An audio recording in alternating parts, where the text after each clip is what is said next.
Buenos días. Veo por la presencia que es un tema crucial que nos interesa a todos. Yo en la mañana, al encontrarme con Kelsin Vázquez, que es el maestro de ceremonias, le decía, la única cosa que me siento incómodo de venir con saco y corbata a un hotel de 5 estrellas a hablar de la pobreza. Yo les comparto que moral y éticamente me siento un poco mal. Sin embargo, yo digo, todas las cosas solemnes en la vida, cuando uno se casa, de saco y corbata. Cuando uno se muere, de saco y corbata. Entonces, ¿por qué no hablar de la pobreza, que es algo muy grande, de saco y corbata? Pero realmente esto es un poco la idea de la necesidad también que tenemos de llevar este debate a la academia, de llevar este debate a los barrios, de llevar este debate al Parque Central. Es importante que podamos hablar. Bueno, dicho esto, quiero agradecer a Mario Poza, que está aquí con nosotros. Él nos ayudó bastante en la configuración del documento, nos analizó muchos cuadros y dio muchos aportes. Yo voy a ir un poco rápido porque lo más importante es el debate. Después de los comentarios de la doctora Rutilia Calderón, ustedes tendrán la oportunidad también de compartir algunas de sus inquietudes. Yo quiero repetir que efectivamente, como lo ha dicho Mauricio, nosotros no estamos peleados con un gobierno en particular. Estamos peleados con todos los gobiernos.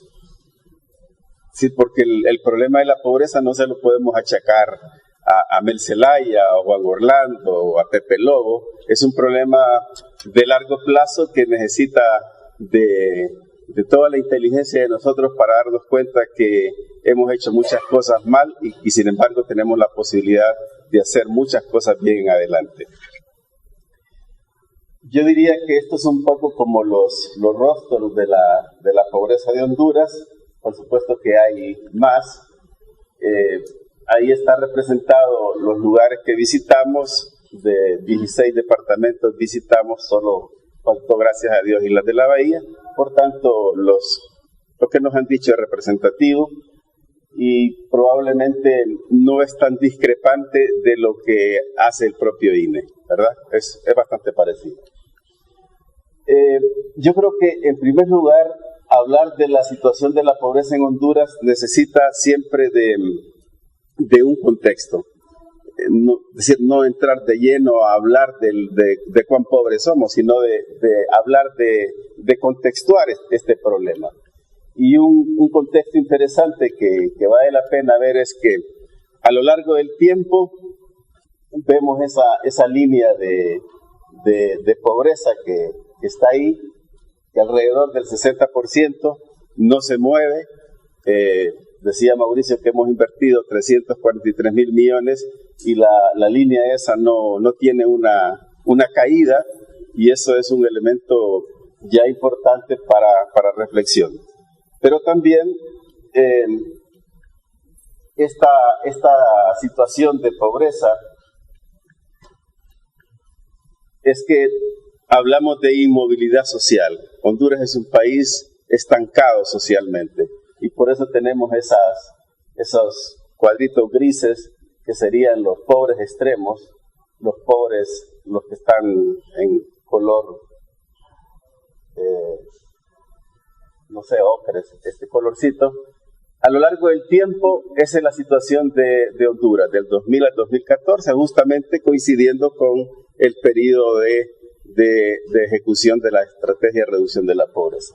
Pero les hablaba del contexto y les decía que es importante ver algunos elementos. El presidente del Banco Mundial decía esto hace poco, decía: la experiencia reciente en América Latina y el Caribe le muestra al mundo que se puede brindar prosperidad a millones de personas a través de políticas que encuentran un equilibrio entre el crecimiento económico y la ampliación de oportunidades para los más vulnerables. Continúa diciendo: los gobiernos de América Latina y el Caribe aún tienen mucho por hacer. 1/3 de la población sigue en la pobreza, pero debemos festejar el aumento de la clase media y aprender de él. Esto es una declaración de fiesta, ¿no? Se está festejando lo que está pasando en América Latina. Sin embargo, esta afirmación no es verdadera en el caso de Honduras. No podemos festejar que ha crecido la clase media en Honduras. No podemos festejar que ha disminuido la pobreza en Honduras. Veamos esta situación a nivel latinoamericano. Estos son los países y este es un documento de Banco Mundial. Ustedes pueden observar, ahí están compuestos la clase media, la clase alta, que sería este puntito rojo, las clases medias de América Latina, por lo menos de estos países que están ahí. Y vean ustedes nuestro país, Honduras, con una clase alta de 0.6% y una clase media de 16.6%. O sea, la clase media más pequeña de todos los países que están acá es la de Honduras y la comparte con El Salvador. Vean la clase media de Argentina, 46.5, casi la mitad de la población. La clase media de Uruguay, más de la mitad de la población. Si quisiéramos parecernos a Costa Rica, ellos tienen 37.2 de clase media y tiene un 3.4 de clase alta. Entonces, este cuadro nos está diciendo que probablemente aquellos países sí tienen procesos de ascenso social y que en Honduras no tenemos esos procesos de ascenso social. De alguna manera se han cerrado las puertas del ascenso social y esto es un poco la discusión que queremos hacer hoy con ustedes. No es casual que la comentarista sea la vicerrectora de la Universidad Nacional Autónoma de Honduras, porque a lo largo del tiempo la educación ha sido el mecanismo por excelencia para ascender socialmente. Pero eso ya está cambiando en Honduras, lo vamos a ver más adelante. Bien, algunos hallazgos que vale la pena comentar. Seguimos manifestando que Honduras padece de un crónico estancamiento social. Por eso se va la gente de Honduras, porque aquí no se progresa. Entonces la gente se va. Cada año que pasa la pobreza se manifiesta mediante varios rostros: pobreza material, pobreza de capacidades, pobreza moral, pobreza de iniciativas, etc. O sea, esto lo estamos viendo. Cada día uno ve más prostitución en las calles, prostitución femenina, masculina, de todo tipo, ¿no? Entonces es parte de estos rostros que va adquiriendo la pobreza. Decimos también que la población encuestada ha sido capaz de describir la desaparición de actividades económicas tanto en el sector urbano como el rural. Eso es un elemento importante de la pobreza. Están desapareciendo actividades clásicas, tradicionales. Están desapareciendo y esa es una de las razones por la que haya transmisión generacional de la pobreza. El padre pobre le transmite al padre pobre, al hijo pobre. En el pasado, una persona que tenía una máquina de coser y hacía pantalones, podía enseñarle al hijo y le decía: anda a estudiar, pero aprender el oficio. Pero ahora están desapareciendo también esas actividades. Bien, hemos dicho que hemos medido por 5 métodos. En el caso del método del ingreso, el porcentaje es 63% de pobres, de los cuales 22 son pobres relativos, 41 pobres extremos. Si lo hacemos por este es el pastel, digamos, de la sociedad hondureña, los pobres extremos y los pobres es lo que más sobresale. Si lo hacemos por NBI, la situación mejora un poco porque solamente 34.9 son pobres extremos con más de un indicador de NBI y los hogares no pobres se estiman en 51%. Diríamos que por NBI, que es básicamente las características materiales de la vivienda, pues no salimos tan mal en este indicador. La situación de las necesidades básicas insatisfechas con sin NBI el 51%, con una sola NBI 34.9%, con 2, 10.4%. Esto lo que quiere decir es que no costaría mucho resolver el problema de la pobreza por NBI, porque no son tantos los hogares donde se aglomeran tantas pobrezas. Bueno, yo creo que es bueno dejarlo ahí, ¿no? Dejar ahí ese niño hondureño viendo un tren. Ya se imaginan ustedes para dónde se va ese tren. La pobreza por autopercepción. Aquí sale algo muy interesante. La mayor parte de la gente en el sector nacional, el 83% se consideran pobres. De los urbanos, el 76% se consideran pobres, y de los rurales, el 90.8% se consideran pobres. Y esto, sin duda alguna, tiene que ver con el entorno en el cual yo vivo. Si yo vivo en un lugar donde ayer mataron uno, en un lugar donde asaltaron a otro, en un lugar donde está cerrada la colonia, en un lugar donde ya no entran los vendedores, en un lugar donde hay una gran inseguridad, mi horizonte, mi expectativa me hace percibirme pobre. Aunque yo tenga agua y aunque yo tenga teléfono, pero estoy ahí en una gran pobreza existencial. O sea, no nos extraña pues que haya esta situación de percepción de pobreza alta. Lo hicimos por alimentos y vemos que también se parece. Los pobres suman como los pobres relativos un 51, y eso pasa a 37. Aquí la medición tiene que ver básicamente con lo que la gente gasta en alimentos. En la parte de enseres, este dato que están viendo ustedes aquí es del Censo de Población del 2001, y viendo la encuesta del 2003 y la del 2014 que se hizo en agosto del año pasado, vemos que la refrigeradora, que era el 19% de los hogares, ahora pasó a 63% y ahora a 66%. Es decir, la gente se llena de enseres. Televisores era 29 en el 2001, 62 en el 2013 y 67.5 en el 2014. No es extraño pues que uno pueda vivir en la pobreza, pero con un televisor, ¿verdad? Para ver las novelas, para estar enterado, para ver HCH, para ver Radio Globo, para ver a Renato, pero somos pobres, pero tenemos tele, ¿no? Y vemos los partidos también.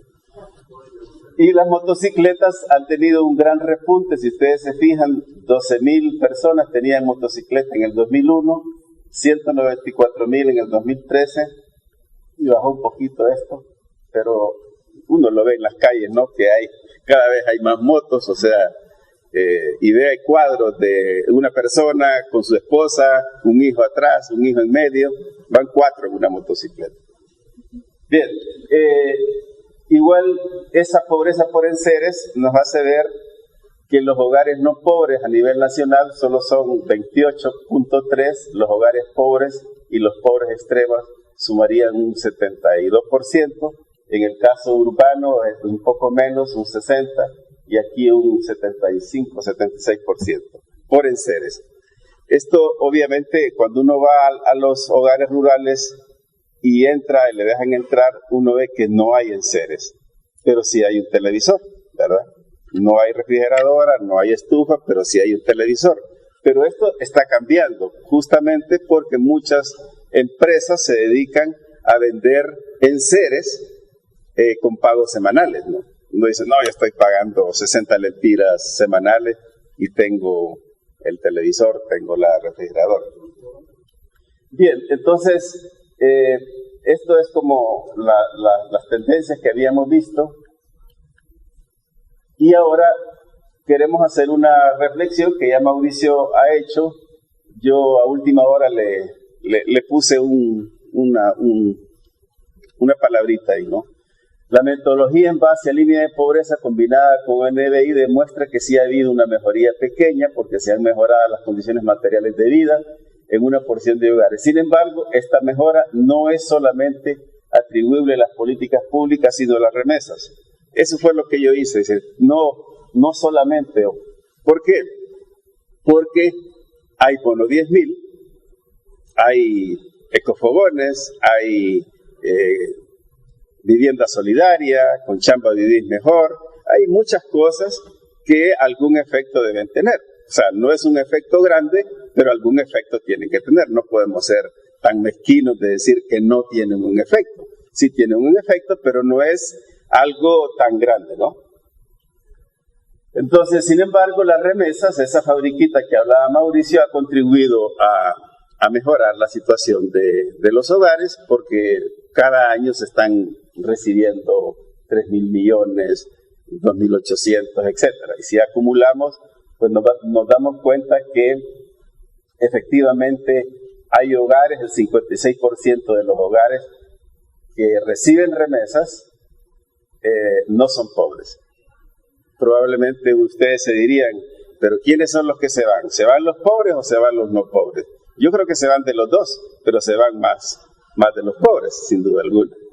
Pero, en otras palabras, queremos poner de relieve que los hondureños migrantes son protagonistas del desarrollo de Honduras, aunque no tengan ese título. Son grandes protagonistas, pero no les damos ningún premio a ellos, ¿no? Ese es un elemento interesante. O sea, la remesa tiene un papel quizás más importante que el de las políticas públicas, que nosotros decimos que no han cambiado gran cosa. Esta es una vivienda típica del sur, tiene aire acondicionado, si ustedes pueden ver ahí, ¿verdad? Porque deja entrar el aire, ¿no? Por el calor. Bueno, pues el perfil de la pobreza en el país, pues es esta. La vivienda inadecuada no es el principal problema todavía, a pesar de la foto. El problema sigue siendo el hacinamiento. El hacinamiento es el más grande de todos, pero también incide mucho la vivienda sin servicios básicos, es decir, falta mucho de vivienda con agua y con saneamiento. Pero el problema no es tan digamos, catastrófico. Se pueden hacer grandes cambios. Imagínense ustedes si dividiéramos los 343.000 millones de lempiras que se han invertido entre 100.000 lempiras, habríamos hecho casas de 100.000 lempiras, 3 millones de casas. Y si hubieran sido casas de 200.000 lempiras, pues tendríamos 1.500.000 casas dignas para que la gente viviera. Pero sin embargo ese dinero no se hizo casas, se hizo muchas cosas, pero no tuvo un gran, digamos, influjo a nivel de la gente pobre. Bien, vamos diciendo que el método de NBI es mejor que el del ingreso. Realmente el del ingreso es como una adivinanza. Normalmente a la gente que se le encuesta dice, yo no sé cuánto gana mi papá. O la mujer dice, este hombre mío no me comparte a mí cuánto gana, pero yo me imagino que gasta tanto, ¿no? Pero esto lo que quiere decir es que es mejor el método de NBI porque es una foto de la casa, si es de paredes, si tiene piso de tierra, si tiene servicio sanitario, etc. Entonces, es como inevitable que hagamos mediciones como más firmes, que tengan más base en lo empírico. Bueno, ahí hablamos de la educación y esto es un poco un desafío que le vamos a plantear a la doctora Rutilia para que nos explique esta parte de la educación, porque resulta que los niveles educativos, o sea, mayores años de escolaridad, funcionan o han funcionado como un dispositivo social para escapar de la pobreza. Sin embargo, los hallazgos de las encuestas revelan la existencia de hogares cuyo jefe tiene alta escolaridad, tiene licenciatura, tiene maestría, hasta doctorado, y sin embargo se encuentran en situación de pobreza. En otras palabras, estamos diciendo que no es garantía para salir de la pobreza tener un título. Y vamos a ver por qué. Aquí pues aparece los niveles educativos son estos: analfabeta, pobre, en un programa de alfabetización, tiene prebásica, básica, ciclo común, diversificado, infop, técnico superior, superior no universitaria, superior universitaria. Aquí están los no pobres. Si viviéramos en un país donde fuese meritocrático, a mayores años de escolaridad, mejores ingresos, aquí no tendría que haber 100%. Es decir, estos superiores 68% son los universitarios que han escapado de la pobreza. Pero sin embargo tenemos 19.3 que tienen título universitario que son pobres. Y tenemos 12.7 con título universitario que son pobres extremos. O sea que la sociedad hondureña está produciendo pobres ilustrados. Eso es un problema del país. O sea, las universidades públicas y privadas se esfuerzan en producir ingenieros, abogados, médicos, y sin embargo el mercado no los compra. Entonces se quedan 5 años, 6 años, 7 años esperando un empleo. Vamos a ver esto más de cerca todavía. Entonces vemos pues esta es una anomalía del país, que a mayor escolaridad debiera decir menor pobreza, pero no es cierto en el caso de Honduras. Entonces, bueno, eso es lo que ya había dicho, ¿no? Todo el dinero que se ha vertido en nombre de los pobres y que sin embargo pasa por un pascón, que es la burocracia y que es la corrupción, etcétera, y lo que llega a los pobres son unas pocas gotas, ¿no? La educación que no funciona. Y aquí yo me voy a detener un poco y espero que la doctora también se dirija un poco a estas cosas. Vean ustedes, este es la economía de Honduras, empleados privados, empleados públicos y cuenta propia. Entre los tres suman unos 3 millones de PEA ocupada. Vean la composición de los privados. Primero los privados.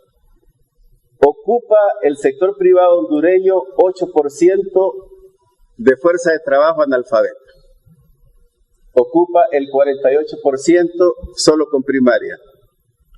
Ocupa el 31.2% con secundaria y superior solo el 11.4%. En otras palabras, el sector privado de Honduras, el 88% o el 89% de los empleados del sector privado hondureño no necesita universidad. Son todos analfabetas, primaria y secundaria. ¿Por qué?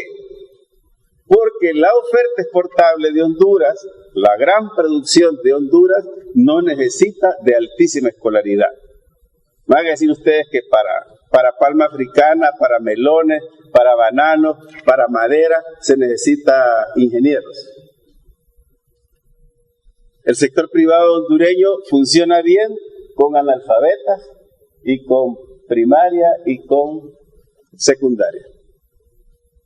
Y obviamente cuando va a pagar también algo correspondiente a el salario mínimo. El salario mínimo para alguien que no tiene educación o menos, el salario mínimo para el que solo tiene 6º grado, o el salario mínimo que se le da al que llega a un banco y dice yo quiero trabajar aquí, soy perito mercantil, ¿cómo no? Venga para acá, le vamos a dar 7.500 lempiras. Yo a todos los bancos que he ido le pregunto a los cajeros así, óigame, disculpe la pregunta, yo soy bien preguntón, ¿cuánto ganan ustedes los cajeros? Y me cae bien, si supiera, no, pero ¿cuánto? 7.600. Entonces, y yo soy administrador de empresas, me dijo uno. No importa que sea administrador de empresas. Entonces, veamos ahora empleados públicos. Los empleados públicos sí emplean a la población con título universitario. 44% de la fuerza de trabajo del sector público es con educación universitaria. Pero fíjense qué tragedia, solo son 195,000. O sea que el sector público tiene poca capacidad de absorber toda la producción de universitarios públicos y privados, todos los que salen todos los años. Vayámonos por último al sector cuenta propia. En cuenta propia están bastantes analfabetas, porque no tienen de otra, tienen que ir a agarrar una carreta y vender en la calle. El 59% tiene primaria, un 19% tiene secundaria y un 3.7% son profesionales que tienen título universitario que no encontraron ni en el público ni en el privado y se hicieron del sector informal, cuentapropistas. Entonces, esto es un poco la foto de Honduras. Este es el gran problema de Honduras. No tenemos una sociedad meritocrática, donde uno demuestra que tiene escolaridad y le van a pagar por esa escolaridad. Yo no sé si alguno de ustedes se siente que vive en un país meritocrático, que se graduó hace 3 años de ingeniero, empezó ganando 10,000 lempiras y ahora está ganando 35,000 lempiras. Si así fuese, pues sería un bonito ejemplo de excepción. Pero en general se gana poco en Honduras. Bien, esto obviamente habrá que preguntarnos si el sector académico que produce universitarios cuadra bien con el sector económico. Y si no cuadra bien, hay que hacerlo cuadrar, ¿verdad? Habría que ver qué es lo que está pasando en los centros regionales. Me cuentan los amigos que casi hay más maestros que alumnos, porque no encuentran una salida local al problema. Entonces ellos dicen, yo quiero ser profesional universitario, pero en Tegucigalpa, porque ahí se hay chamba. Pero serlo en Olanchito o serlo en otro lado, no ven muchas posibilidades. Bueno, siguiendo un poco con estos elementos de educación,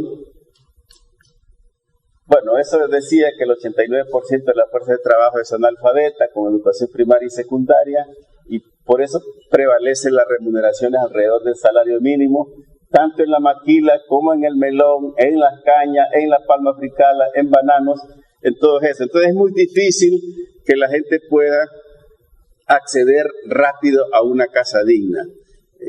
Yo tengo una hija arquitecta, hace 8 años se graduó, y me dice, papá, yo no puedo pagar 40,000 lempiras que me cobran ahí en una casa más o menos digna de ahí por Ciudad Nueva. Y digo, ¿quién tiene 40,000 lempiras para pagar mensualmente de una casa, no?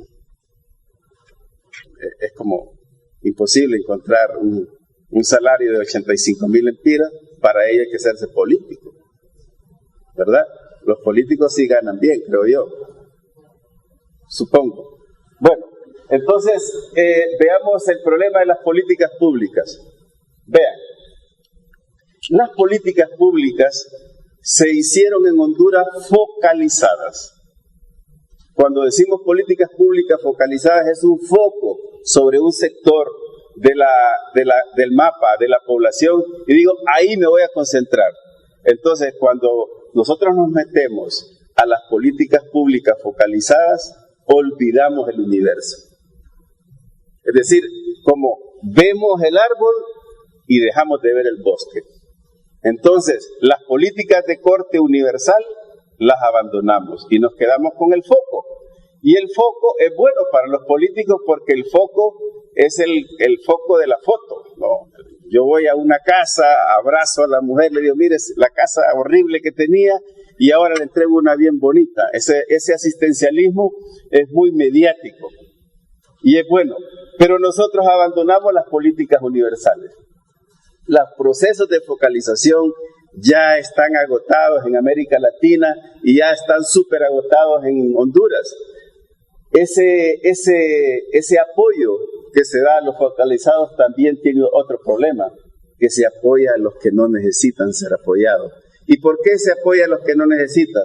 Porque esto es algo que le conviene al partido, cualquiera partido que sea. Es decir, yo voy a entregar bono 10,000 a aquellos que no lo necesitan, pero son mis activistas fuertes, ¿no? Entonces, este es un problema que hay que resolver. Entonces, ¿qué tenemos? Escuelas pobres para pobres. Eso es lo que tenemos hoy día. Como nos fuimos por la focalización, así son las las aulas al aire libre con una gran pobreza. Y eso pasa también por los centros de salud y los hospitales. Entonces, estos niños que están en estas cajitas aquí no es un Photoshop, esa es la verdad. Entonces, por haber asumido con la complicidad de los organismos internacionales la focalización, olvidamos lo universal. Entonces, ese es un tema que vale la pena retomarlo. Hospitales y centros de salud sin capacidad resolutiva, con un altísimo peso de sueldos y salarios de los recomendados del partido en el poder. Normalmente, en Honduras, el diputado pone al director del departamental de educación, pone al director del hospital, al jefe del centro de salud. Bueno, así yo lo he conocido, ¿no? Posiblemente está cambiando un poco eso, pero este es el problema. Si ustedes vieran el presupuesto de educación, 99% del presupuesto de educación, sueldos y salarios. Y es la empleomanía que se tiene que dar para que el partido se mantenga. Y igual en los hospitales. Entonces, esta situación tiene que cambiar. Tenemos que asignar más para evitar este problema, doctor, ¿verdad? Esto no puede seguir sucediendo. Y tenemos que mejorar la calidad infraestructural de los hospitales para que tengamos realmente unas políticas universales donde todos nos sentimos bien. Pero si yo les digo a ustedes, si nos enfermamos todos en este momento, vamos a decir, llévenos al hospital escuela. No van a decir ustedes, llévenos al medical. Porque si nos llevan al hospital escuela, decir, bueno, ahí nos puede pasar algo, aunque ha cambiado el hospital de escuela, ha mejorado el hospital de escuela. Pero bueno, esta es la situación que yo les decía entre esa tensión entre la focalización y las políticas públicas universales. Bueno, aquí volver a insistir en el tema de que la distribución del ingreso es el otro de las manifestaciones claves de la pobreza. El coeficiente de Gini, para los que no son economistas, mide la forma como se distribuye el ingreso entre los diferentes estratos de la sociedad. A nivel nacional da 47. El Gini es cuanto más cerca de 100 es peor y cuanto más cerca de 0 es mejor. Entonces aquí tenemos a nivel nacional 47, sector formal 42, sector informal 51. Para tener una idea de cómo está distribuido mejor el ingreso, el decil 10, el más rico, en el país, el decil más rico, dividido entre el decil más pobre, da 30 veces. A nivel nacional, los más ricos ganan 30 veces más que los más pobres. A nivel del sector formal, público y privado, 16.8, pero miren el sector informal, 45.5. O sea que el problema de la distribución del ingreso es un problema álgido que habrá que corregir.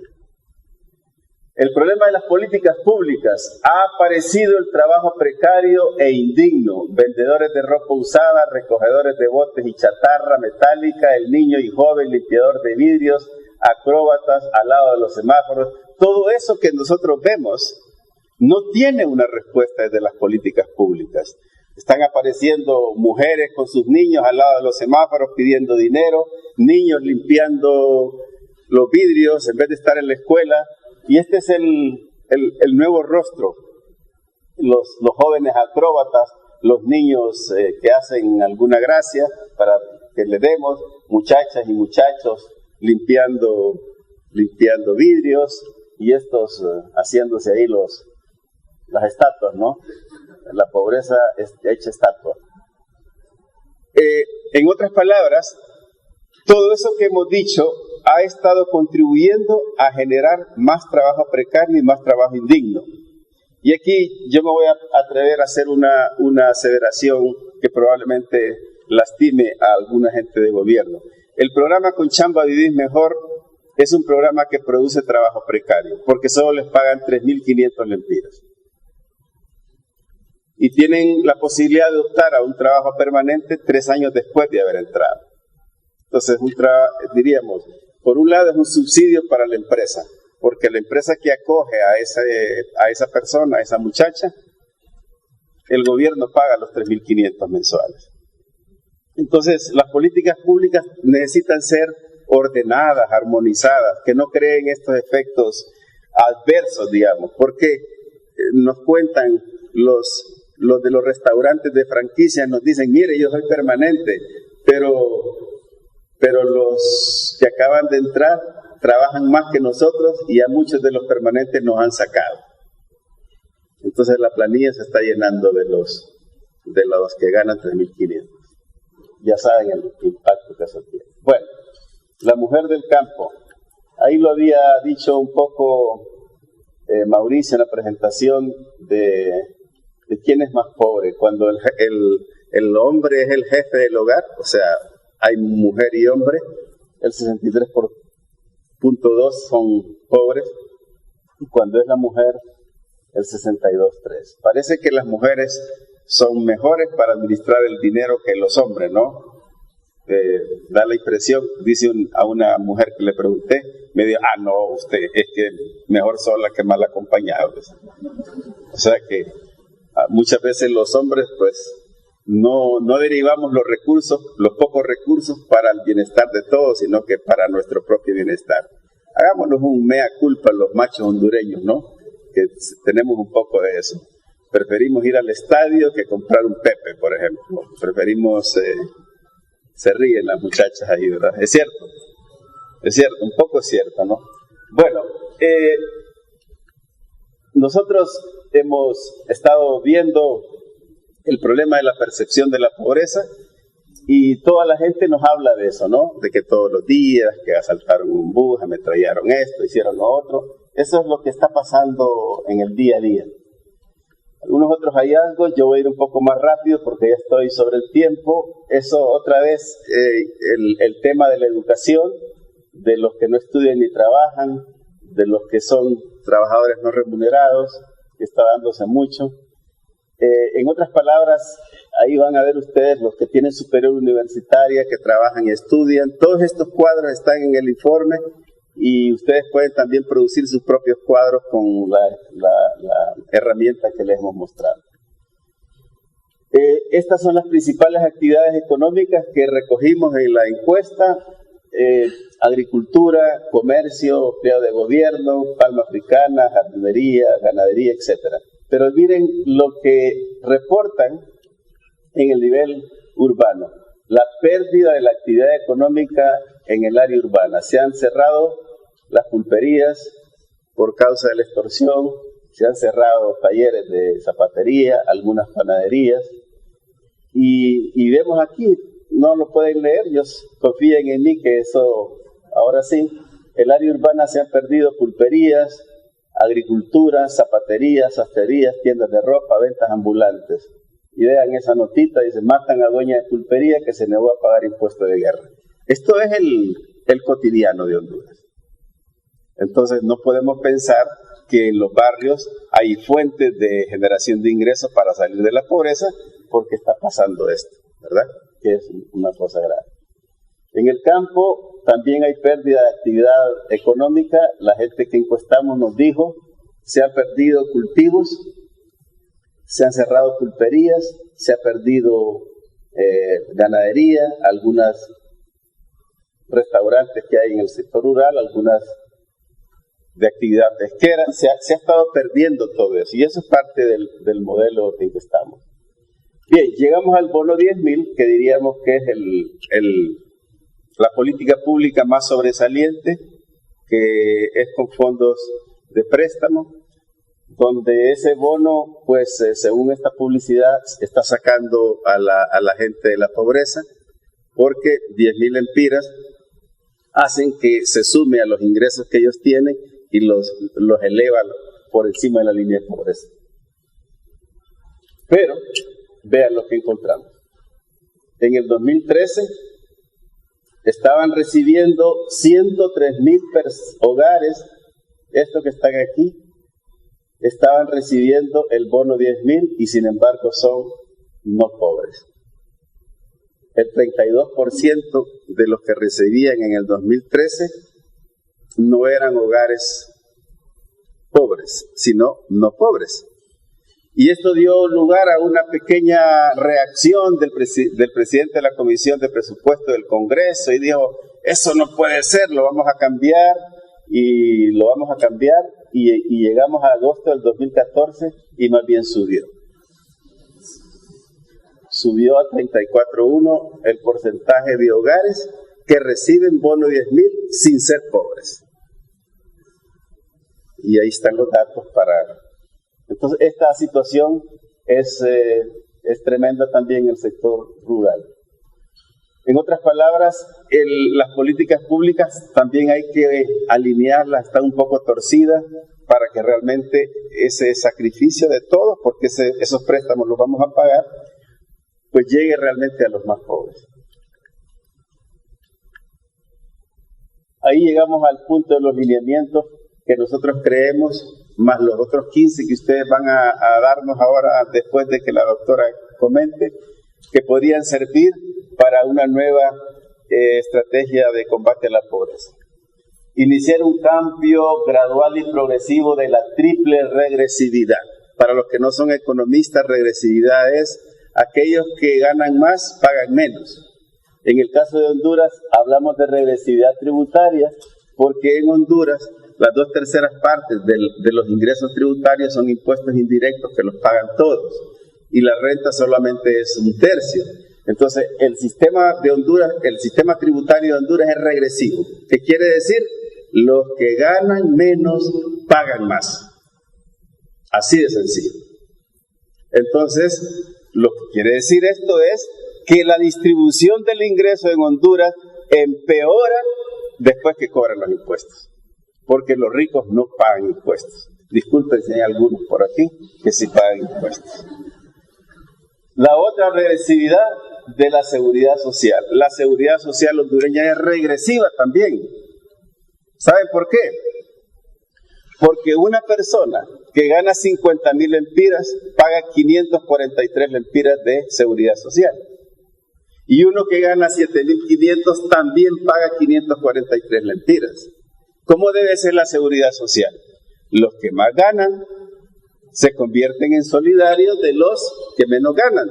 Pero en Honduras no es así, es que en Honduras muchas cosas están torcidas. Entonces, la seguridad social es regresiva y hay que cambiar eso. La tributación de los gobiernos locales, doctor Neri, yo creo que también es regresiva. Tal vez usted nos aporta. ¿Por qué digo yo que es regresiva? Si una persona genera 5 toneladas de basura, paga lo mismo que uno que genera una bolsita de basura. No es volumétrico el impuesto. Los gobiernos locales tienen el problema de la regresividad. Y hay otra cuarta regresividad, que es el impuesto de guerra. ¿Quiénes son los que pagan el impuesto de guerra? ¿Los ricos o los pobres? Los pobres, ¿verdad? Entonces quiere decir que esos bandidos ayudan a tener un país que tenga prácticamente invertido todo, porque los países que se consideran desarrollados es el que más gana, más paga. Así de sencillo. Y aquí, el que menos gana, paga más. Entonces, eso es interesante, que podamos iniciar un cambio gradual y progresivo para corregir esa cuádruple regresividad. Sembrar el desarrollo local. Ya es tiempo de dejar que el presupuesto se concentre en el Distrito Central. Casi el 70% de toda la empleomanía está en Tegucigalpa y San Pedro Sula. Hay que sembrar desarrollo local. Si sembramos el desarrollo local, si mejoramos nuestros pueblos, nuestras aldeas, nuestros caseríos, sería otra Honduras. Pero aquí estamos haciendo pasos a desnivel, estamos haciendo todas las cosas habidas y por haber, y muchas de esas con préstamos, y allá la aldeíta no tiene agua. Y ese aldeano que no tiene agua y no tiene nada, mejor se viene para Tegus. Ahí busca cerca del río, cerca del estadio, para estar cerca de todo, ¿no? Entonces tenemos que sembrar el desarrollo local sin intermediación gubernamental, que llegue directamente la plata a las aldeas, a los caseríos, a los pueblos. ¿Está de acuerdo, doctor? Sería bueno, ¿verdad? Totalmente. Claro, él es el presidente de la Asociación de Municipios de Honduras y sabe que las transferencias muchas veces ni llegan, ¿verdad?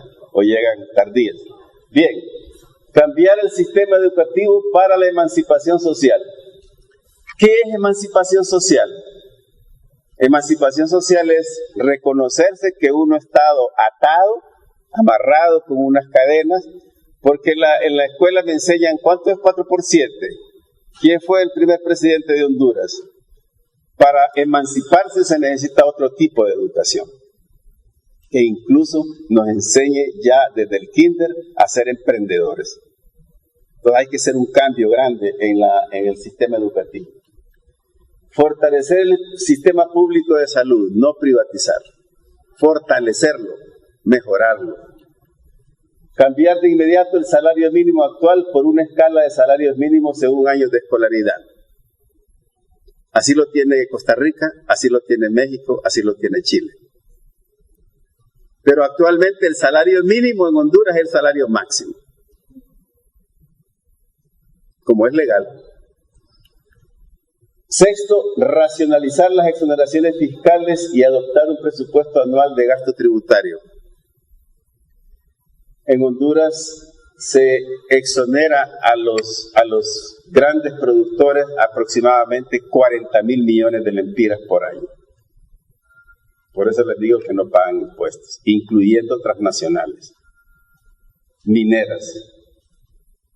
Entonces, tenemos que adoptar un presupuesto de gasto tributario donde digamos, al sector bananero se le va a exonerar 2 millones, al sector minero tanto, pero no puede ser discrecional. Llega un hotel de 20 habitaciones de Roatán a franquicia y dice, quiero exoneración porque quiero traer 300,000 toallas. ¿Para qué ocupa tantas toallas? Llegará el siglo XXVIII y no las podrá haber gastado. O sea, estas exageraciones se dan. Bien, séptimo, cambiar la focalización de las políticas sociales por políticas sociales universales. La política focalizada ya está agotada, no sirve para nada. Sigamos la octava, diversificar la producción en el medio rural, sustitución de importaciones agrícolas, revisar el CAFTA y el tratado con la Unión Europea. Con esos tratados nos hemos hecho importadores de carne de cerdo, nos hemos hecho importadores de todo, porque es más barato traer el arroz, traer el trigo, traerlo todo. Noveno, promover e incentivar el emprendedurismo a nivel urbano y rural. Necesitamos universitarios que ya salgan con su empresa, que salgan con su capacidad técnica y financiera para fundar una empresa a nivel urbano y rural. Décimo, iniciar combate contra todas las formas de trabajo precario. La sociedad hondureña está produciendo trabajo precario todos los días, y no tenemos forma de atajar ese trabajo precario. Onceavo, promover la alineación efectiva de la cooperación internacional para asegurar el desarrollo integral en el nivel local. Aquí voy a hacer un comentario. Yo, como les tengo tanto miedo a la corrupción, yo prefiero que la cooperación, si hay algunos por acá de la cooperación, que vengan y hagan las cosas llave en mano, que hagan el puente como los japoneses, que hagan el hospital sin la intermediación burocrática, porque ahí está el problema. Tenemos una inclinación hacia la cleptomanía que es un problema grave, ¿no? Que hay que resolver. Combate activo y eficaz contra todas las formas de corrupción. Yo creo que es un elemento central. La corrupción es la cosa más grave que nos está pasando. Todos los días hablamos de la corrupción y no la resolvemos. Sigue creciendo. Un programa de rescate integral de la juventud a nivel local. Ya hay experiencias en Honduras de personas que no son gobierno, que están rescatando a jóvenes de los barrios populares que se iban para las maras, que estuvieron en las maras, pero que fueron rescatados. Yo no sé si está por aquí, hay un padre español de La Rosa que ha rescatado unos 23,000 jóvenes y que está trabajando en la Campo Cielo, que está trabajando en los barrios urbanos donde hay más el problema de maras y pandillas. 14, un programa integral de conversión de maras y pandillas. Yo no soy como a los policías con los cuales hablo, les digo, ¿sabes cuál es la solución? Esta, me dice. Matarlos. Yo creo que no es la solución, cristianamente no puede ser la solución, pero hay que ver cómo los convertimos. Pues otros dirán, ¿se dejarán convertir? Bueno, habrá que ver, pero hay que hacer un intento de conversión. Y por último, esto que a mí me llama tanto la atención, Honduras tiene 1 millón de armas ahí en la calle. Digo, ¿qué pasaría si solo fueran 100,000 armas en vez de 1 millón de armas? Es decir, ¿con qué armas te van a extorsionar si no hay armas? Escasean. Pero en Honduras hay 1 millón de armas y vienen de todos lados. Pero cuando uno habla de desarme general, todo el mundo agacha la cabeza. ¿Por qué? Porque el monopolio de las armas la tiene el ejército. Ellos son los que venden las armas. ¿Cómo hacemos para pasar a un verdadero desarme general? Pero aquí se consiguen las AK-47 por 3,000 lempiras, por 2,000, por 1,500, cualquier arma que usted quiera. Entonces esto tiene que cambiar. Entonces hablamos de desarme, depurar las Fuerzas Armadas, la policía y el Poder Judicial. Eso es todo. Yo espero que los comentarios de la doctora no solamente sean de ella, también ustedes puedan comentar. Les agradezco el tiempo de su atención.